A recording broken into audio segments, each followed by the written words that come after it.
ആര് അല്ല പിന്നെ ഇനി അത്രയും ചപ്പ് ചുട്ടെടുക്കണം. പിന്നാണ് മീന് വരുമ്പോ വാങ്ങിച്ചു വെക്കണം, പയർ തോരൻ വെക്കണം, തേച്ച് കിടക്കണം. ഈ എനിക്ക് ജോലിയില്ലേ? പിന്നെ നിങ്ങൾക്ക് വയ്യ, നിങ്ങൾ പോണില്ലെന്ന് പറഞ്ഞ് എല്ലാം എന്നാ പിന്നെ നിങ്ങൾ കാര്യം രാവിലെ എന്നിട്ടൊക്കെ പോകാത്തത് എല്ലാം ഇട്ടിട്ട് കഞ്ഞിയെല്ലാം വെക്കണം. പിന്നെ അതുകൂടി ഞാൻ വെക്കുമായിരുന്നു.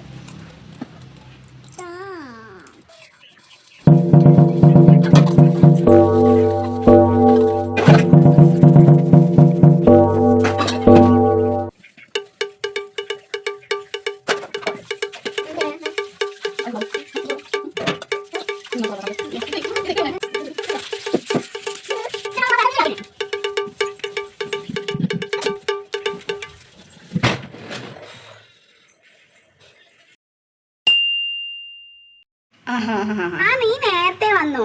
നിന്റെ മരുമോളെല്ലാം ജോലി ചെയ്യുവല്ലോ. നിനക്കൊക്കെ എന്നെ അറിയാം. ഞാൻ രാവിലെ കഞ്ഞിയും വെച്ച്, ചപ്പാത്തിയും ചുട്ട്, മുട്ടക്കറിയും വെച്ച്, പിന്നെ മീൻകറിയും വെച്ച്, പിന്നെ ആ പെണ്ണിന് ചായയും ഇട്ട് കൊടുത്ത്, ഇതെല്ലാം കഴിഞ്ഞിട്ടാണ് ഞാനീ വരുന്നത്. അവൾ എണീക്കാൻ തന്നെ 8 മണിയാവും. ഇനിയിപ്പോൾ ചെന്നിട്ട് വേണം എനിക്ക് ഒരു ലോഡ് പാത്രങ്ങൾ കിടക്കണം തേച്ച് മഴക്കാൻ. അവളോട് ഇത്തിരി തേച്ച് മഴക്കാൻ വേണ്ടി പറഞ്ഞപ്പോൾ അവൾക്ക് വേറെ ജോലി ഉണ്ടെന്ന്. നിനക്കൊക്കെ വല്ലതും അറിയണോ എന്റെ കഷ്ടപ്പാട്? അയ്യോ, ആണോ? ആ പെണ്ണ് ഒരു ജോലിയും ചെയ്യൂലേ? നിന്റെ മോനൊന്നും പറയൂലേ? എന്റെ മോനെ പറഞ്ഞാൽ മതിയല്ലോ, അവൻ കെട്ടിക്കൊണ്ട് വന്ന് എവിടെയെങ്ങാണ്ട് കിടന്നൊരു കുതിരേനെ. എല്ലാ പണിയും ഞാൻ തന്നെ ചെയ്യണം. ഒരു ജോലി ആ പെണ്ണ് കൈ മേലനങ്ങി ചെയ്യൂല. എല്ലാം ഞാൻ തന്നെ ചെയ്യണം. തിന്നാറാവുമ്പോൾ സമയത്തിന് വന്ന് തിന്നാൻ മാത്രം അറിയാം ആ പെണ്ണിന്. വേറെ ഒന്നും അറിഞ്ഞുകൂടാ. ഇനി ഇങ്ങനെ ഒരു പെണ്ണിനെയാണല്ലോ വിളിച്ചുകൊണ്ട് വന്നത്.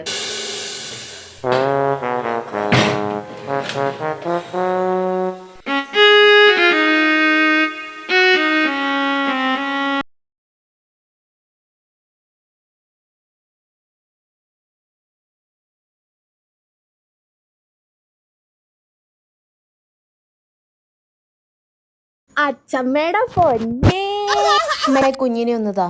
എന്തുവാ കൊച്ച്? ഞാൻ നിന്റെ അടുത്ത് പറഞ്ഞിട്ടില്ലേ, നിനക്ക് അറിയത്തില്ല കൊച്ചിനെ എങ്ങനെ പിടിക്കണോ എടുക്കണോ എന്നൊന്നും. നീ ഇന്നാളെ എടുത്തിട്ടില്ലേ കൊച്ചിനെ പെടലി വിളിക്കിയത്? നീ ഒന്ന് പോയേ. നിന്റെ അമ്മേന്നൊന്നും വിളിക്കണ്ട, അവളെ നീ പേര് വിളിച്ചാൽ മതി.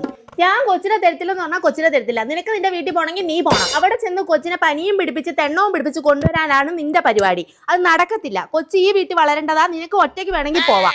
1.5 കിലോ കുറഞ്ഞ് കണ്ടോ? നിങ്ങളുടെ അമ്മയുടെ കൂടെ ഊരി ചുറ്റാൻ പോയിട്ട് 1.5 കിലോ കുറഞ്ഞ കണ്ടോ?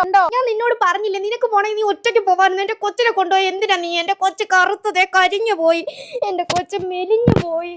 എന്റെ മോന്റെ കൊച്ചാ, എന്റെ കൊച്ചാ, മനസ്സിലായല്ലോ? എസാമി കണ്ടോ, ഞങ്ങളുടെ കുടുംബക്കാരുടെ കഴിവാ കിട്ടിയേക്കുന്നത്. കൊച്ച് ഡാൻസ് കളിക്കും, പാട്ട് പാടത്തില്ല. ആ പെണ്ണിനൊന്നും അറിയത്തില്ല. നിങ്ങളുടെ കുഞ്ഞമ്മയെ കാണുമ്പോഴേ ഇങ്ങനെ കാണിക്കണം കേട്ടോ. എങ്ങനെ കാണിക്കും?